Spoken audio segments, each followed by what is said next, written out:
বহুদিন হলো ঘুরতে যাচ্ছেন না? কেমন মনমরা হয়ে ঘরে বসে আছেন? এই মুহূর্তে আপনার মনে হচ্ছে এরকম একটা জায়গায় যদি যেতে পারতাম যেখানে বসে নদীর কলতান দেখতে দেখতে কফির কাপে চুমুক দেওয়া যায়, অথবা সেখানে বসেই একটা কক্সবাজারের ফিল পাওয়া যায়। এইরকমই চমৎকার কম্বিনেশনে তৈরি একটা রেস্টুরেন্টের খোঁজ দেব আপনাদের আজকেই, যেখানে পাবেন নির্মল বাতাস, নদীর কলতান এবং সেই সাথে কফির কাপে চুমুক, যা আপনাকে এক মুহূর্তের মধ্যেই নানান রকম ফ্রাস্ট্রেশন থেকে বের করে আনবে। তবে আর দেরি কেন, চলুন তাহলে চমৎকার এই জায়গার লোকেশন উপস্থাপন পূর্বক বিস্তারিত আলোচনা করা যাক। হ্যালো এভরিওয়ান, আসসালামু আলাইকুম। সময় পেলেই দিকবেদিক হারিয়ে যাওয়া একটা বদ অভ্যাসে পরিণত হয়েছে।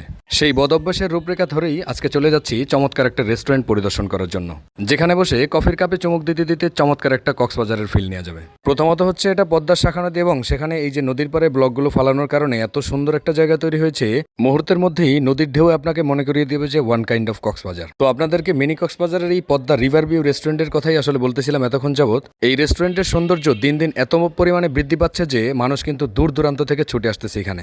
বিশেষ করে ফিমেল পার্সন যারা আছেন তারা কিন্তু আসলে লং ড্রাইভে বের হতে পারেন আমাদের মতো। যদি ঘরের পাশে এরকম ছোট্ট একটা জায়গার মধ্যে কক্সবাজারের ফিল পায়, তাহলে সেখানে কে না যায় বলুন।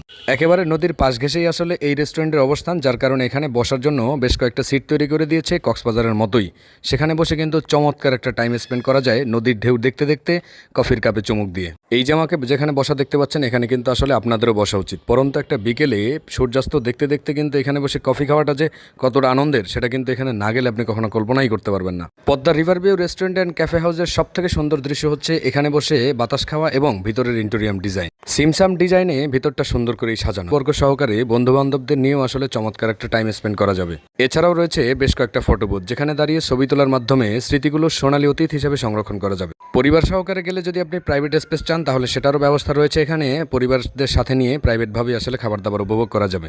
আর মেনুতে যে খাবার দাবারের লিস্ট রয়েছে সেগুলোও কিন্তু মোটামুটি আসলে রিজনেবল প্রাইজের মধ্যেই পাওয়া যায়। তবে এখানকার খাবার দাবারের মান নিয়ে একটুখানি কনফিউজ। আমরা এর আগে একবার ট্রাই করেছিলাম একটা চিকেন ফ্রাই, যেটা কিন্তু একেবারেই আমাদের যে কয়জন বন্ধু বান্ধব ছিলাম কারোরই চয়েস হয়নি। তবে সেখানে খাবার দাবারের মধ্যে নতুন একটা আইটেম অ্যাড করা হয়েছে বর্তমানে, যেটা হচ্ছে কফি সহকারে কাপ। মানে দুইটাই আপনি খেতে পারবেন, কফি খেতে খেতে কাপটাও খেয়ে ফেলবেন। সর্বোপরি এখানকার সব থেকে এক্সপেন্সিভ যে জিনিসটা, সেটা হচ্ছে চমৎকার একটা বাতাস উপভোগ করতে করতে পরন্ত বিকেলের সূর্যাস্তটা দেখতে পারবেন নদীর পাশে বসেই। শুধু যে ওয়েদারটা দেখবেন তা কিন্তু নয়, এখানে রয়েছে বেশ কিছু স্ট্রিট ফুডের সমাহার, যেগুলো দেখলে কিন্তু আপনি নিজেদের কন্ট্রোল করতে পারবেন না। আর সেই সাথে দেখতে পারবেন মুন্সিগঞ্জের সব থেকে ভাইরাল যে জিনিসটা রয়েছে পাটাতন ঘর, সেটা, এবং সেটার পাশেই রয়েছে বেশ বড় একটা অট্টালিকা, এবং দুইটার মধ্যে আসলে কম্পেয়ার করতে পারবেন যে কোনটার মধ্যে থেকে সব থেকে শান্তি পাওয়া যায়, কমফোর্টেবল কোনটা। আমি অবশ্য পাটাতন ঘরের রিভিউ এর আগেই একটা দিয়েছি, এবং সেখানে বলেছিলাম যে পাটাতন ঘরে টিনের চালার বৃষ্টি শুনতে শুনতে ঘুমানোর যে একটা শান্তি, সেটা কিন্তু অন্য কোথাও পাওয়া যায় না। আর সেরকম দৃশ্যটাই আপনারা এখানে আসলে দেখতে পারবেন যে দুই দিকেই প্রাচীর রয়েছে বেশ বড় বড়, তার মধ্যে ছোট্ট একটা পাটাতন ঘর। আর এই পাটাতন